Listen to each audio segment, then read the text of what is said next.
都冇人噶嘛。喂，唔係喎，但係你之前你同嗰啲酒店嘅員工講過噶嘛，係咪先？咁你然後跟住又攞啲花出去，佢咪估可能會唔會係你咧？又或者知道咧？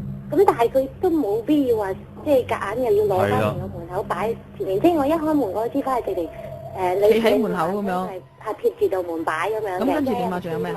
咁後嚟我又唔理佢啦，閂門，即係費事又擺喺第二度。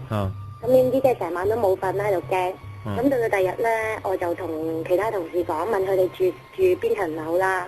點知全部都住16樓，咁佢哋都冇花喺間房咯。哦，得你有啫，即係呃你咯，其實咁講。係咯，即係呃我咯，但係好彩就冇乜嘢咯。喂，咁但係邊一個攞啲花咧擺喺你門口咧？我真係諗唔到啊！我真係諗唔到啊！喂，但係如果佢呃你嘅説話，即係好明顯咧，嗰度一定有啲事咧係不可告人嘅，係咪咁？係咪先？如果唔係，佢冇必要呃你。佢即係我覺得佢真係夾硬都係要擺翻嚟我間房嘅附近咯。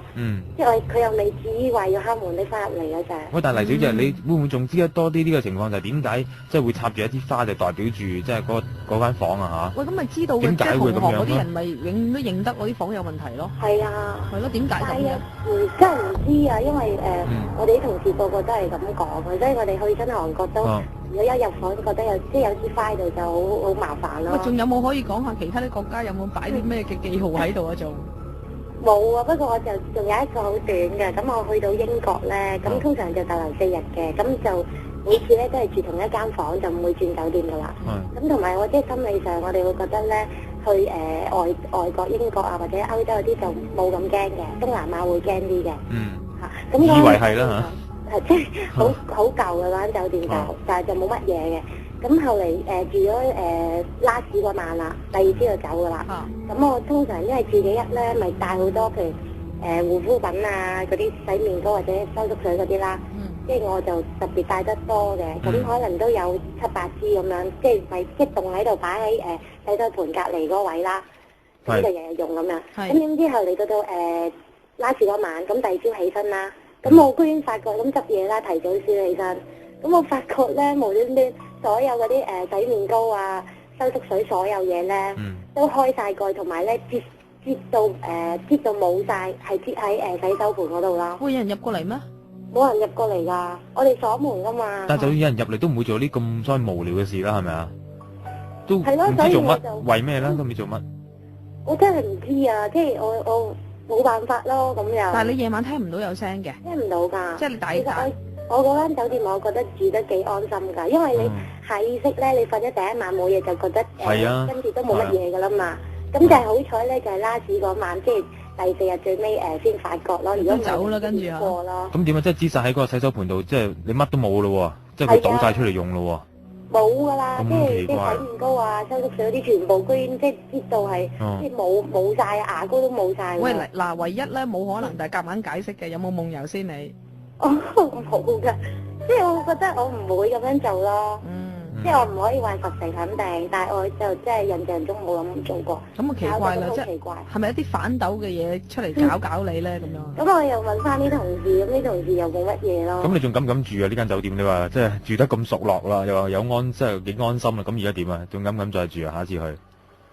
唔敢㗎啦，但係有時你做嘢都冇辦法咯，因為以前其實我哋公司就係2個人一間房㗎。但係點解而家一個人嘅？咁點知後嚟公司即係發覺有啲同事即係偷嘢咁樣，即係費事麻煩咧。咁就後嚟夾硬編咗每人一間。即係反而係咁樣。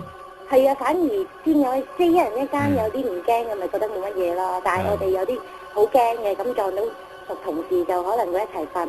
咁但係有時你一班機咧有好多國籍嘅人，即係可能佢每個國籍係一個空姐，咁你唔係咁熟咧，又未必撞翻咧。咁人哋未必想同你一間房。啱嘅，你。喂，咁但係又幾慘啊！即係2個人係驚俾人偷嘢，咁1個人係驚會唔會撞到靈體？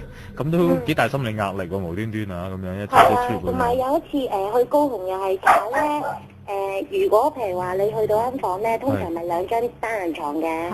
咁我哋嘅習慣咧就另外一張床咧一定係唔會整亂佢，同埋唔會擺啲嘢喺上邊咯。原因咧？因為即係下意識會覺得留翻嗰張床俾俾其他人咁樣樣。同埋都有人聽，即係講過話就算你入去住咧，都唔好亂搞啲嘢嚇。即係你用一張床就算啦，費事將啲嘢就睇到亂晒，就唔好希望咧就即係點講，平息佢嘅情緒啊。其實會唔會嘅意思係留翻一半地方係俾翻佢，即係話其實你租借一半地方住嘅啫咁。即係有人咁講過啦。因為我哋都唔會即係鬥第二張床咯，同埋我哋係唔敢開衣櫃咯。唔用衣櫃啊，直情。我哋唔用衣櫃㗎。個個都唔用嘅咩？你哋？唔用㗎。點解咧？因為覺得嘢成日你會覺得開到門會好驚㗎嘛。即係嘅聲咁樣啫，或者唔知裏邊匿埋啲乜嘢嘢。係啊，咁有一次咧喺高雄嗰度咧，嗰個櫃咧好怪嘅，即係裝修嗰啲入邊咧好古舊啊，同埋用啲藤嗰啲櫃㗎。下隻文木。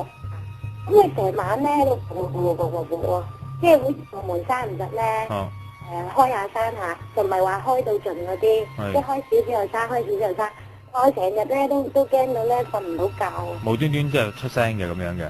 又唔出聲咁，又即係又冇辦法啦，即係又可以點啊？喂，其實你都好擔心喎，即係你咧又好似喺咩環境陌生少少嘅話咧，又有少少驚㗎咯。咁總有嘅，即係人對陌生環境裏邊咧，即係一種不安全感啊，總係發生。不過都希望可以鎮定少少啦嚇。同埋兼且你如果信嘅話，有啲嘢你覺得係可以護到身嘅、安樂嘅，咪帶埋起身先啦。好啦，唔該晒黎小姐提供咗咁多地方，睇下有冇朋友可以回應得到關於韓國啊，關於嗰啲花係即係點解會係咁樣啦？如果擺出嚟咁啊，係人都知啦，係咪先？點解好奇怪㗎？咁同埋就算你話佢哋行內嗰啲韓國人都會講到出嚟啦，咁情況好似好危險咁樣喎。好，希望啲朋友可以回應得到嘅。